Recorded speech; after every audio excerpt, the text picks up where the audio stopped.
ఓ జా పడింది అనుకో దేనికి పనికిరావు. నువ్వు తమ్ముడు ముందుకేనా చూసుకొని పట్టుకోనే ఫోన్ చేస్తావు. ఇప్పుడు కాదు వస్తాను. ముందు తీసి ముందు అక్కడే ఆగు. ఫోన్ తీయు.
హల్లెలూయా. వారు ఆయన తట్టు చూడగా వారికి వెలుగు కలిగేను, వారి ముఖములు ఎన్నడూను లజ్జింపకపోవు. ఎంత గొప్ప మాట అంటే వారంటే ఎవరైతే దేవుణ్ణి నమ్ముకున్నారో, దేవుని యందు విశ్వాసం ఉంచారో వారు దేవుని తట్టు చూసినప్పుడు, హల్లెలూయా, మనుషుల తట్టు కాదు, పరిస్థితుల తట్టు కాదు, వనరులు ఉన్నాయా లేవా అనేది కాదు, విశ్వాసముతో దేవుని వైపు చూసినప్పుడు దేవుడు ఏం చేస్తాడంట? ఎవరైతే దేవుని వైపు చూస్తున్నారో, దేవుని తట్టు తిరుగుతున్నారో వారి జీవితంలో చీకటి తొలగిపోవునట్లుగా, పారిపోవునట్లుగా గొప్ప వెలుగును ఆయన ప్రకాశింపజేస్తాడంట. ఆమేన్. హల్లెలూయా. వెలుగు వస్తున్నప్పుడు చీకటి ఉండదు. అక్కడ వెలుగు మన మీద ప్రకాశిస్తున్నప్పుడు మన పైన వెలుగే ఉంటది కానీ చీకటి ఉండదు. చీకటి అంటే ఏమిటో తెలుసా? చీకట్లో ఏముంటాయో తెలుసా? చీకటిలో దుఃఖం ఉంటుంది, ఏడుపు ఉంటుంది, పండ్లు కొడుక్కునే పరిస్థితి ఉంటుంది, మాటలకు అందనటువంటి దుఃఖం ఉంటుంది, రోగాలు ఉంటాయి, రుగ్మతలు ఉంటాయి, అనేకమైనటువంటి శ్రమలు ఉంటాయి. కానీ వెలుగు అనేది దేవుడు అంట ప్రకాశింపజేస్తాడంట. ఎవరైతే దేవుని వైపు చూస్తున్నారో వారి ముఖాల పైన వెలుగు ప్రకాశింపజేస్తున్నప్పుడు చీకటి ఉండదు. నిజమే. ఈ రోజున విశ్వసించినటువంటి నీతో దేవుడు మాట్లాడుతున్న మాటలు ఏమిటయ్యా అంటే, నిశ్చయముగా నీ జీవితంలో గొప్ప వెలుగును ఆయన నీ పైన ప్రకాశింపజేస్తున్నాడు. ఆమేన్. నీ ముఖము పైన, నీ జీవితంలో ఉన్నటువంటి సమస్త విధములైనటువంటి పలు రకాలైనటువంటి చీకటి యావత్తును దేవుడు తప్పించబోతున్నాడు. ఆమేన్. తప్పిస్తున్నాడు. ఇంకేమంటున్నాడంటే, వారి ముఖములు ఎన్నడూను లజ్జింపకపోవును. వారి ముఖము పైన లజ్జ అంటే ఏమిటో తెలుసా? సిగ్గు అన్నమాట, అవమానం. లజ్జింపకపోవునంటే ఇక సిగ్గుపడరు. వాళ్ళు ముఖం చూపించుకోవడానికి సిగ్గుపడరంట, నలుగురిలో తిరగడానికి సిగ్గుపడరంట. మరి దేవుడు వెలుగు ప్రకాశింప చేయకముందు ఎలాంటి పరిస్థితులు ఉన్నాయి? ప్రతి ఒక్కరి ముఖము పైన ఏమున్నాయంటే అవమానం. సిగ్గుపడిపోతున్నాం, అటు దిక్కుగా వెళ్ళాలంటే భయం వేస్తుంది.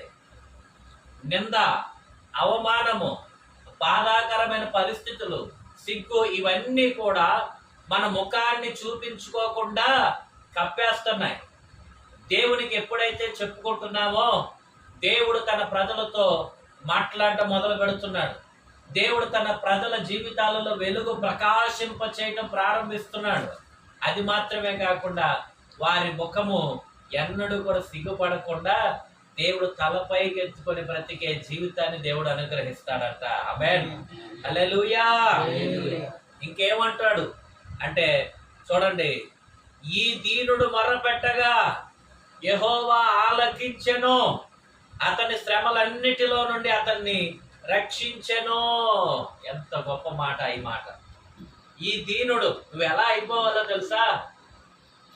ఏమి ఉన్నా లేకున్నా, ఎన్ని ఉన్నప్పటికీ కూడా అన్ని సున్నానే ప్రభువా, నీ సహాయం లేకపోతే వ్యర్థము, నీ సహాయము లేకపోతే నేను సున్నా అన్నట్లుగా నువ్వు దీనురాలుగా అయిపోయి దేవునికి ప్రార్థన చేయాలంట. హల్లెలూయా.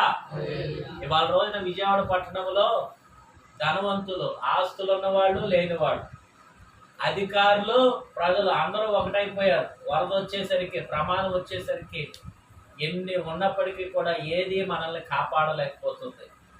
కానీ గొప్ప దేవుడు ఆయనకు కనుక మొరపెట్టినట్లయితే పలు రకాలైనటువంటి ప్రతి శ్రమలో నుండి కూడా దేవుడు మనల్ని తప్పిస్తాడంట, విడిపిస్తాడంట. ఆమేన్.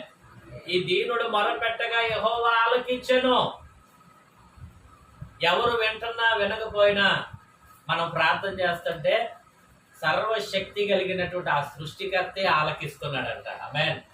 నీ ప్రార్థన ఎవరు ఆలకిస్తున్నారు? దేవుడు ఆలకిస్తున్నాడు. సర్వశక్తి కలిగినటువంటి దేవుడు నీ ప్రార్థన ఆలకిస్తున్నాడు. ధైర్యంగా ఉండు. ఆమేన్. ఇంకా ఏం చేస్తున్నాడు? నీ ప్రార్థన ఆలకించి ఏం చేస్తున్నాడు తెలుసా? అతని శ్రమలన్నిటిలో నుండి అతన్ని రక్షించెను. ఎందులోంచి? 1, 2, 3 ఎన్ని? ఆ గొప్ప దేవుడు చెప్తున్నాడు, నీ ప్రార్థన ఆలకిస్తున్నాడు, నీ మొర వింటున్నాడు. నీకు కలిగినటువంటి ప్రతి శ్రమలో నుండి కూడా నీ దేవుడు నిన్ను రక్షిస్తున్నాడు. హల్లెలూయా, హల్లెలూయా. నీ దేవుడు నిన్ను కాపాడుతున్నాడు, నీ దేవుడు నిన్ను రక్షిస్తున్నాడు. ఆహారం దొరక్క, ఉండటానికి గూడు లేక ఎంతో మంది రోడ్ల పాలైపోతున్నారు. నిన్నటి దినాన బండి వేసుకొని నేను అలాగా వైఎస్ఆర్ కాలనీ వైపు వెళ్తే ఆ వంతెన పైన గట్టు మీద పట్టాయి కట్టుకొని అక్కడే సాపేసుకొని ఆ వంతెన మీద పడుకోవడానికి ఏర్పాటు చేసుకున్నారు చాలా మంది. ఒక అంతస్తు నీళ్ళల్లో మునిగిపోయి, నేనైతే అది చూశాను. ఇంకా కనబడకుండా ఎన్ని ప్రాంతాలు ఉన్నాయో. కానీ అలాంటి పరిస్థితి మనకు రాకుండా మన దేవుడు మనల్ని అనుక్షణము కాపాడుతూనే ఉన్నాడు. అందును బట్టి ఒక్కసారి 2 హస్తాల పైకెత్తి దేవునికి స్తోత్రం చెల్లిద్దాం.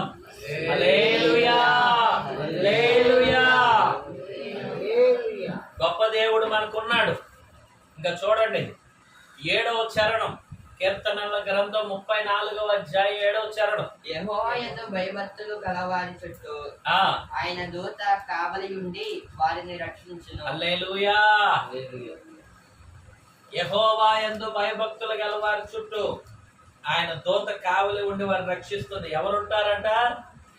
దేవుని దూతలు ఉన్నాయి నీ చుట్టూరు. దేవుని యొక్క కాపుదల ఉంది. దేవుని యొక్క హస్తములో నువ్వు నేను దాచబడ్డాం. ఎత్తుకున్నాడు ఆయన మనల్ని. కావున నీ కళ్ళ ముందు ఉన్నటువంటి పరిస్థితులను చూసి భయపడవద్దు, దిగులు చెందవద్దు. గొప్ప దేవుడు మనకున్నాడు. ఆ గొప్ప దేవుడు అన్నిట్లోంచి కూడా నిన్ను విడిపించబోతున్నాడు, నిన్ను రక్షించబోతున్నాడు. నువ్వు చక్కగా బ్రతికేటువంటి మహాకృపను దేవుడు నీకు అనుగ్రహిస్తూ ఉన్నాడు. ఆమేన్. 8వ చరణం, యెహోవా ఉత్తముడని రుచి చూసి తెలుసుకోండి, ఆయనను ఆశ్రయించు నరుడు ధన్యుడు. ఎంత గొప్ప మాటలండి. కాబట్టి ఎవరెవరి దగ్గరికో వెళ్ళటం కాదు, కానీ ప్రార్థనతో దేవుడి పాదాల చెంతకు మనం వచ్చినప్పుడు దేవుడు మనల్ని రక్షిస్తాడట. ఆ గొప్ప దేవుణ్ణి మనం రుచి చూడాలట.